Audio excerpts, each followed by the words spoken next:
প্রিয় দর্শক, আপনাদের সকলকে স্বাগতম। চ্যানেল আর পর্দায় দেখছেন নিয়মিত আয়োজন ফ্রেশ প্রিমিয়াম টি তারকা কথন। প্রিয় দর্শক, গতকালই আমরা উদযাপন করলাম নজরুল জয়ন্তী, নজরুলের 126তম জন্মবার্ষিকী, এবং এই বিশেষ দিনটিকে ঘিরে চ্যানেল আর বিশেষ আয়োজন সরাসরি নজরুল অনুষ্ঠানটি আমরা এবার উৎসর্গ করেছি সঙ্গীতজ্ঞ এবং নজরুল বিশেষজ্ঞ শিল্পী মুস্তাফা জামান আব্বাসীকে। তিনি কিছুদিন আগেই আমাদের ছেড়ে চলে গেছেন পরপারে। তাকে শ্রদ্ধা নিবেদন করতে, তার স্মরণে আমরা এই বিশেষ পর্বটি তাকে উৎসর্গ করেছি। তাকে নিয়ে আমরা জেনেছি, সেই সাথে আমাদের সত্তার সাথে তো জুড়ে আছেন নজরুল। আজকের আয়োজনটি অনেকগুলো কারণে বিশেষ। প্রথমত, আমরা এই কিংবদন্তি মানুষটিকে স্মরণ করব, গানে গল্পে তার কথা শুনবো, আমরা স্মরণ করব, শ্রদ্ধা নিবেদন করব নজরুলকে, এবং যার কাছ থেকে শুনবো তার পরিচয় ছোট্ট করে যদি একটু বলি। আমরা অনেকে জানি বটবৃক্ষের ছায়াতলে যে গাছগুলো জন্মে তারা আলোর অভাবে খুব বেশি একটা বেড়ে উঠতে পারে না, তবে এই চিরাচরিত ধারণাকে বদলে দিয়েছেন আজকে আমাদের সাথে যিনি আছেন। তিনি একটি স্বনামধন্য সঙ্গীত পরিবারে জন্মগ্রহণ করলেও তিনি নিজস্ব পরিচয়, নিজস্ব বুদ্ধিমত্তা, সৃজনশীলতা দিয়ে নিজস্ব নাম তৈরি করেছেন সঙ্গীত জগতে। এছাড়াও তিনি বহু গুণে গুণান্বিত একজন মানুষ। সাথে আছেন শিল্পী অধ্যাপক ডক্টর নাশিদ কামাল। শুভেচ্ছা আপনাকে। অনেক ধন্যবাদ সঞ্জিদা, সুন্দর করে বললে।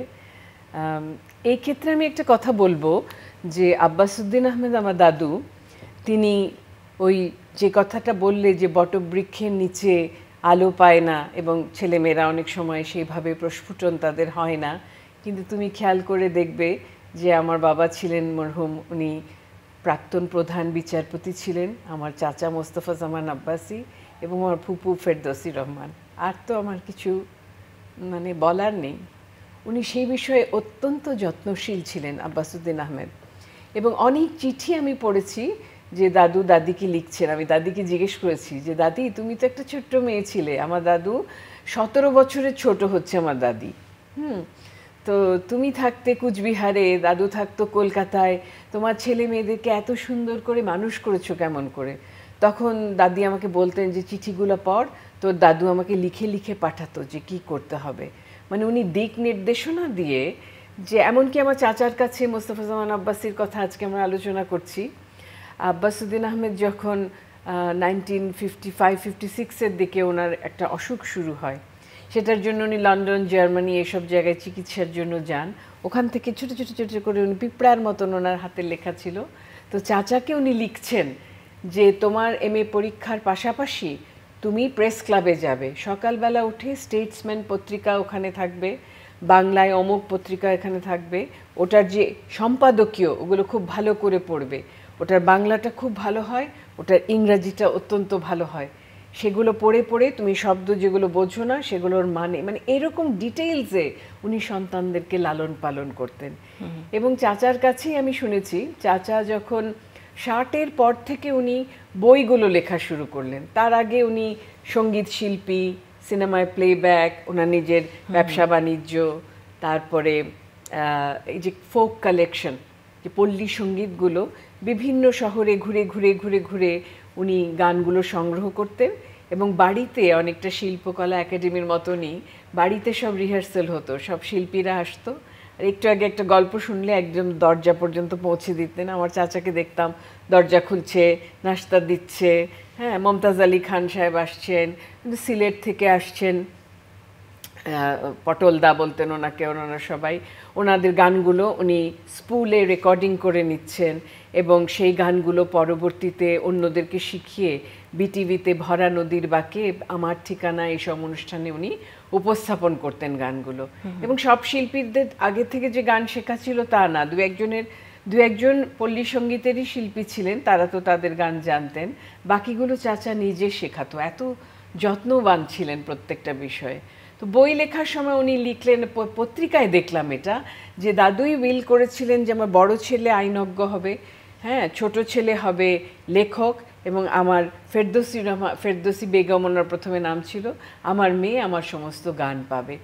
উনি একটা কারিগর ছিলেন, উনি পরিবারটাকে এরকম করে তৈরি করে গেছেন। এবং যখন আব্বা চাচা আমরা একই বাড়িতে থাকতাম, চাচাকে আমি আব্বার মতনই বলবো আমার কাছে, তো ওই বাসায় আমাদের খুবই ডিসিপ্লিন লাইফ ছিল।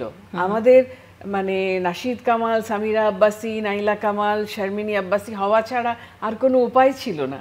আমাদের সব সময় একটা জিনিস বলা ছিল যে আমরা গান গাইতে হবে, আমাদের পড়াশোনায় ভালো হতে হবে, এক্সেলেন্ট হতে হবে সব কিছুতে। সেটার একটা অনুপ্রেরণা ওনারা নিজেরাই সেট করে দিয়েছিলেন। এটা একটা পারিবারিক পরম্পরা বলতে পারি, পরম্পরা ছিল। এবং সবসময় আমরা ধরো খেতে বসলাম, আব্বার কাছে শুনবো তোমার দাদু এরকম ছিলেন, তোমার দাদু হাতের লেখা এরকম ছিল, এটার মানে অন্তর্নিহিত মানে হচ্ছে যে তোমাদেরটাও সেরকম হতে হবে। হ্যাঁ, আমার আব্বাও জীবনে ফার্স্ট ছাড়া সেকেন্ড হননি। হ্যাঁ, আম্মা হয়তো বলছেন। তো একই রকম ভাবে ওনার চাচা চাচির যে দুই মেয়ে, ওনাদের জীবনের শ্রেষ্ঠ কবিতা সামিরা এবং শারমিনী।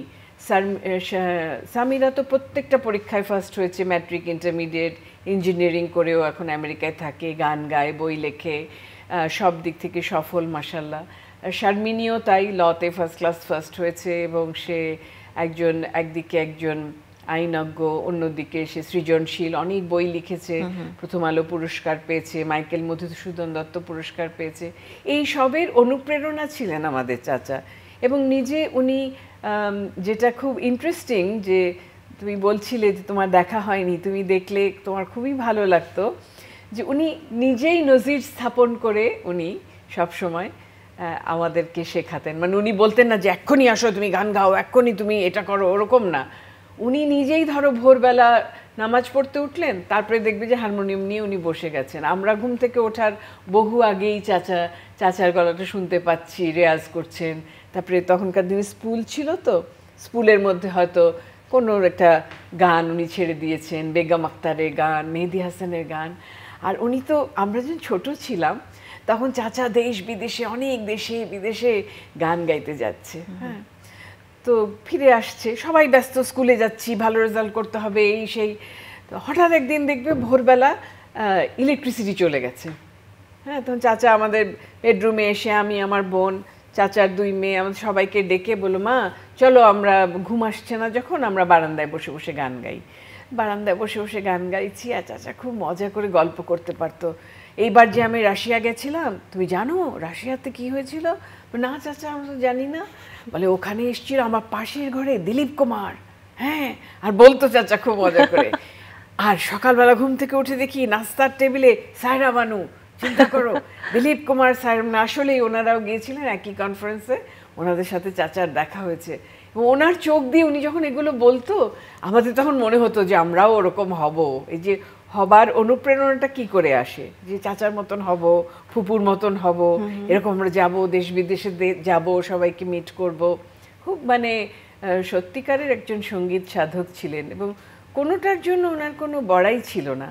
একটু আগে যে অনন্যা রুমার কাছে চ্যানেল আই এর গল্পটা শুনলে, চ্যানেল আই এর সাথে একজন মুস্তাফা জামান আব্বাসীর যে বন্ধুত্বপূর্ণ সম্পর্কটা, আপনি জানেন কিনা জানি না, যে আমাদের তারকাকথনে আমরা অসংখ্য শিল্পীদের জন্মদিন উদযাপন করি, তাদেরকে আমন্ত্রণ জানাই, তাদের সাথে কেক কাটি, এবং তখন একটি সুর বেজে ওঠে আমাদের কানে, শুভ জন্মদিন, শুভ জন্মদিন তোমার। এই গানটির সাথে একজন মুস্তাফা জামান আব্বাসীর যে সম্পৃক্ততা, তিনি আমাদের জন্য এই গানটি তৈরি করেছিলেন একদম নিজের ভেবে, নিজের বাড়ির জন্য, নিজের বাড়ির অনুষ্ঠানের জন্য। সেই গানটি পরবর্তী জেনারেশনকে দিয়ে আমরা রেকর্ড করিয়েছি, এবং সেই রেকর্ডটা এখন অবধি তারকাকথনের এই আয়োজনগুলিতে, হ্যাঁ, সেটা যদি আমাদের তারকাকথনের জন্মদিনও হয় বা কোনো শিল্পীর জন্মদিন হয়, বিশেষ কোনো ক্ষণ, তখন আমরা ইংরেজির ওই হ্যাপি বার্থডে চিরাচরিত যে সুরটি আমাদের কানে বেজে ওঠে, তার থেকে বের হয়ে আমরা একটি নিজস্ব পরম্পরা তৈরি করেছি। দুটো মজার গল্প আমার চাচার কথায় মনে পড়ছে আর কি। ওভাবে জীবনী আলোচনা করছি না, ছোট ছোট কথা বলছি। জীবনী আজকাল গুগলসে সবই পাওয়া যায়। উনি ইসলামিক হিস্ট্রিতে এমএ পাশ করেছিলেন, উনি ৭০টার উপরে বই লিখেছেন। ৪-৫টা বই আমি নিয়ে এসেছি মজার মজার। মোহাম্মদের নাম, ভাওয়াইয়ার জন্মভূমি। আমি একটু দর্শকদের উদ্দেশ্যে দেখাতে চাই বইটা। মোহাম্মদের নাম নিয়ে মুস্তাফা জামান আব্বাসী লিখেছেন। এছাড়াও ভাটিয়ালি ভাওয়াইয়া সুরের সাথে তার যে চমৎকার সম্পৃক্ততা এবং তার যে আগ্রহ, সেই বিষয়ে তার বই আছে, নোটেশনও আছে এটার মধ্যে। কেউ যদি শিখতে চায় এটা দেখে দেখে শিখতে পারবে। আবার একটি বই ঢাকা না কলকাতা, এই বইটিতে আসলে কি ছিল? এই বইটা এখন আমার পড়া হয়নি। এটা রেগুলার বেসিসে প্রথম আলো পত্রিকায় উঠতো, যে ঢাকায় কি কি অনুষ্ঠান করেছিলেন, একই অনুষ্ঠান বিজয় সরকারের এটা ভারতে হয়েছে, সেখানে কি কি করে, এরকম বহুবার উনি গিয়েছেন, সেই অনুষ্ঠানগুলোর কথা ছোট ছোট ছোট ছোট করে উনি লিখেছেন বইটাতে। আর সেই কথা বলতে আমার আরেকটা মনে পড়লো যে আমরা একবার কলকাতা গেলাম 2010 সালে, আমি, আমার ফুপু ফেরদৌসী রহমান, যাকে আদর করে ময়না ডাকি, আর চাচা। তো ওখানে একটা ডোভারলেন ফেস্টিভ্যাল হয় শাস্ত্রীয় সঙ্গীতের জানুয়ারি মাসে। তো আমরা 3 জন গেছি।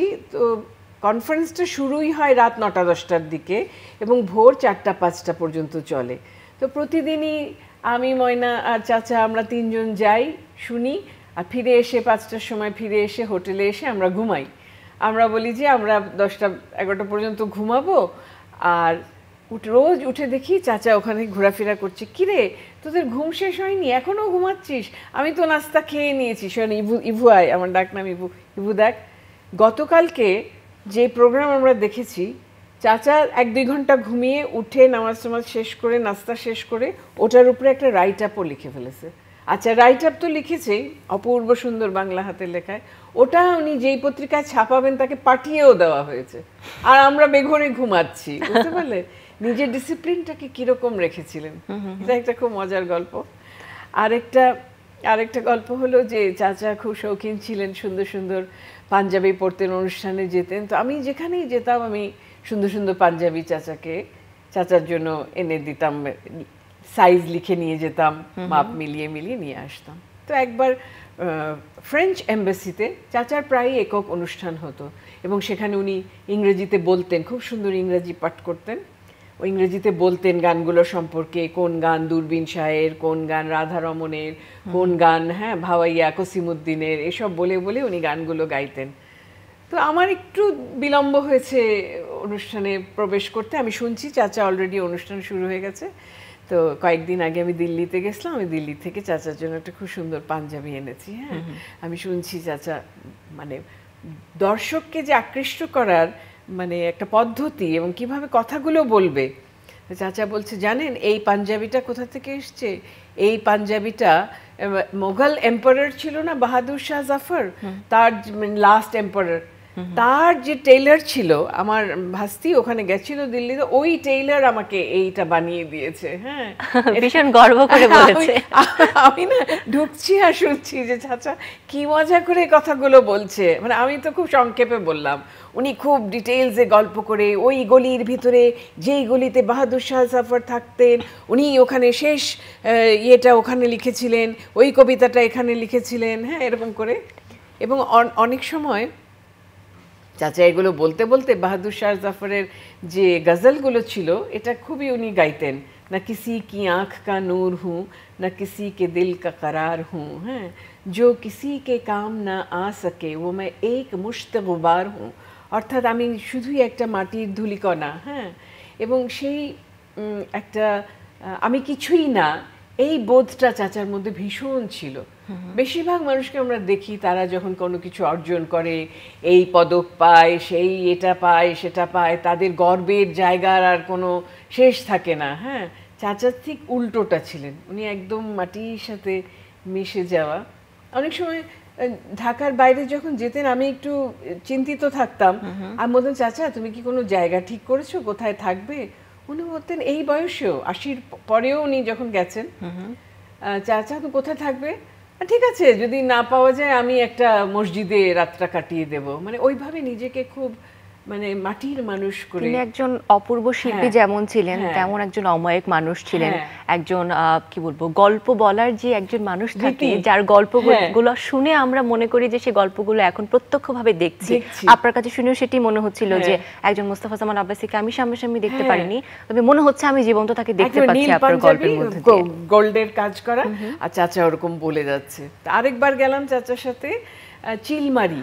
আমরা একটু কিন্তু তার গল্পে যেহেতু তাকে বাঁচিয়ে রাখছি, তার সুরের কথা কিন্তু বিভিন্ন সময় মনে পড়ে, আজকেও ভীষণ মনে পড়ছে। তার কণ্ঠে একটি গান আমরা একটুখানি শুনে আসি বা দেখে আসি। চলুন প্রিয় দর্শক।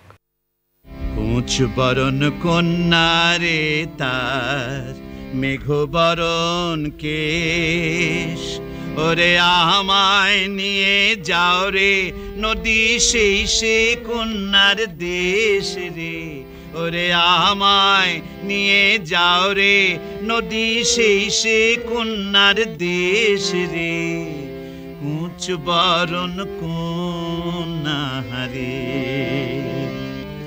মুচ বরণ কন্যারে।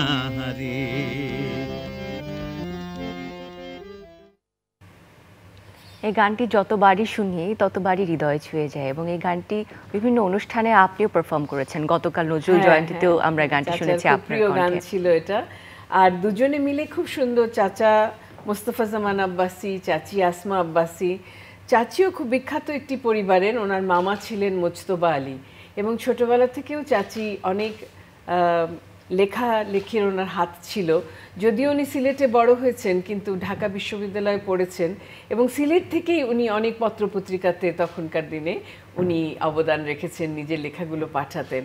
তো চাচি যখন বিশ্ববিদ্যালয়ে আসে, চাচা দেখে তো চাচিকে ভীষণই পছন্দ করেছে এবং চাচিকে বিয়ে করার জন্য সে যখন বলছে তখন চাচা মাত্র এমএ পাশ করেছে, চাচার মাত্র চাকরি নিয়েছে এবং ঢাকার বাইরে ওনাকে থাকতে হয়েছে। তাদের কিন্তু একটা ছবি এই মুহূর্তে স্ক্রিনে আছে, আমরা একটু দেখতে চাই ছবিটি। এখানেই তারকা কথনের সেটে এই প্রথম ছবিটি আমরা দেখলাম ছিল এবং এটি তাদের বহু পুরাতন একটি ছবি একসাথে, মুস্তফা জামান আব্বাসী এবং আসমা আব্বাসী। তারকা কথনের সেটে এসেও তারা আমাদের আলোকিত করেছেন, আমরা ইতিহাসের সাক্ষী হয়েছি। আসলে চাচা করলো কি, যখন শুনলো যে চাচির অন্য জায়গায় বিয়ে হয়ে যাচ্ছে তখন চাচা চাকরি ছেড়ে দিয়ে এসে তখন চাচিকে বিয়ে করলো এখানটাতে। হ্যাঁ, খুব সুন্দর ওদের প্রেমের গল্প। আর চাচির সব বোনের হাজবেন্ডরা সবাই খুব ওয়েল প্লেসড ছিলেন। চাচা তখন মাত্র জীবন শুরু করে, অল্প বড় চাচির থেকে। আমাদের কিছু আরেকটা ছবি আছে, আমরা একটু দেখতে চাই ছবিটি। হ্যাঁ, এই ছবিটির কথা কি বলবেন, কবে তুলেছিলেন বা কোনো স্মৃতি কথা? রিসেন্ট, হ্যাঁ এটা খুব রিসেন্ট। এটা ধরো 3 বছর মতন আগে এরকম তোলা, চাচা চাচি আর আমরা বোনরা। তো চাচি মা চাচিকে খুব এনকারেজ করেছিলেন। উনি একটা প্রশ্ন জিজ্ঞেস করেছিলেন। আমার দাদা ভীষণ রিলিজিয়াস ছিলেন, একদিকে উনি গানও করতেন আরেকদিকে উনি খুবই রিলিজিয়াস ছিলেন। তো চাচাও খুব রিলিজিয়াস, আব্বাও খুব রিলিজিয়াস। তো উনি জিজ্ঞেস করেছেন আসমাকে যে আসমা তুমি যাকে পছন্দ করেছো কি 5 ওয়াক্ত নামাজ পড়ে? তাহলে হ্যাঁ 5 ওয়াক্ত নামাজ পড়ে। আমার চাচির মা বলেছেন আমার আর কোনো আপত্তি নেই। এই আমাদের বাড়িতে এলো, কি অপূর্ব সুন্দর চাচি, মানে তোমাকে বলে বোঝাতে পারবো না। একদম টুকটুকে সেই কমলা লেবুর গন্ধ, সে আর দুজনের এত ভালো লাগতো, দুজনের জুড়িটা। আল্লাহ তাআলা আপনাদেরকে বেহেশত নসিব করুক, খুব সুন্দর একটা জীবন। চাচিও অনেক বই লিখেছেন এবং দুজনে মিলে একটা বই লিখেছেন, সেতারে নয় কবিতায়। একদিকে চাচার কবিতা, একদিকে চাচির কবিতা, কি সুন্দর না? আর দুজনে অনেক সুন্দর সুন্দর জায়গায় ওনারা বেড়াতে যেতেন। সামিরা তখন শিকাগোতে থাকতো, তো 6 মাসের জন্য চাচা তখন গেছিল, চাচা চাচি। এই প্রথমেই চাচা এক তো লম্বা সফরে গেলেন, সবসময় ছোট ছোট গানের সফরে ফিরে আসতেন। তো ফিরে এসে চাচা আমাকে বললেন যে শোন, তোরা তো বিদেশে পড়াশোনা করেছিস, আমি তো বিদেশে পড়াশোনা করিনি, আমি তো ঢাকায় পড়াশোনা করেছি, কিন্তু আমি তোদের প্রতি হিংসিত। কেন জানিস? কেন চাচা এই কথা কেন বলছো? মানে মজা করে বলছে আর কি।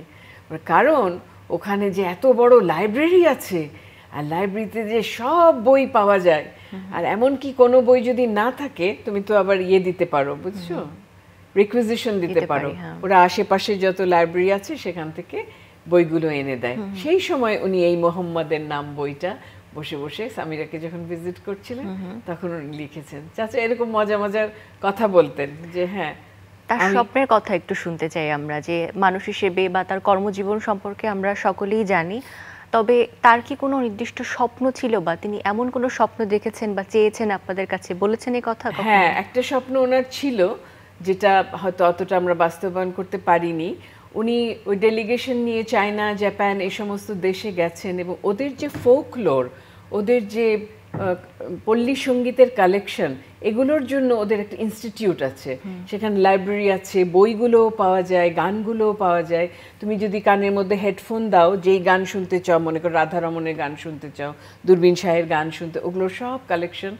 ওনার খুব ইচ্ছে ছিল যে এই ধরনের যদি একটা ইনস্টিটিউট আমি তৈরি করতে পারতাম, যেখানে আব্দুল লতিফ, আব্দুল আলিম, আব্বাসুদ্দিন সকলের গান থাকবে এবং যে আগ্রহী সে সেখানে গিয়ে গানগুলো শুনতে পারবে, শিখতে পারবে, এগুলো নোটেশন সে নিতে পারবে। এটার পেছনে যত পড়াশোনা দরকার, এই গানটা কোত্থেকে এসেছে, কে লিখেছে, সমস্তগুলো সেখানে অ্যাভেলেবল হবে।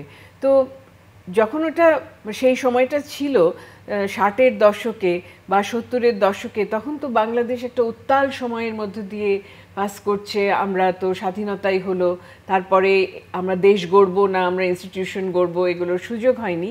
তখন চাচা নিজেই সেগুলো কালেকশন করতেন এবং এই গানগুলো স্পুল আকারে যত জায়গায় উনি গেছেন, হ্যাঁ, সুরেশ্বর থেকে আরম্ভ করে যত জায়গায়, বরিশালের গান, ভোলার গান, তারপরে রাজশাহীর গান, সব গান স্পুল আকারে ওনার কাছে রয়েছে, বাসায় আছে। যদি কোনোদিন আমাদের সুযোগ হয় ওরকম একটা ফোক একটা ইনস্টিটিউট বা কোনো একটা এরকম প্রতিষ্ঠান যেখানে সেই গানগুলো সংরক্ষিত থাকবে, তাহলে বাংলাদেশের অনেক বড় একটা সংগ্রহশালা আমরা পাবো, যেটা পৃথিবীর যে কোনো মানুষ এসে সেখান থেকে গানগুলো সংগ্রহ করতে পারবে। একটা ছাত্র, সে হয়তো একটা লিখতে চাইছে, একটা বলতে চাইছে, এই স্বপ্নটা উনি স্টার্ট করে গিয়েছিলেন। ফোকলোর সোসাইটি বলে একটা সোসাইটিও করেছিলেন, ডক্টর আশরাফ সিদ্দিকী, প্রফেসর রফিকুল ইসলাম, সবাই মিলে ওনারা ছিলেন এটার মধ্যে। পরবর্তীতে উনি একাই সংগ্রহগুলো বাড়িতে রেখে গেছেন। আচ্ছা, আমরা আয়োজনের শেষ দিকে চলে এসেছি।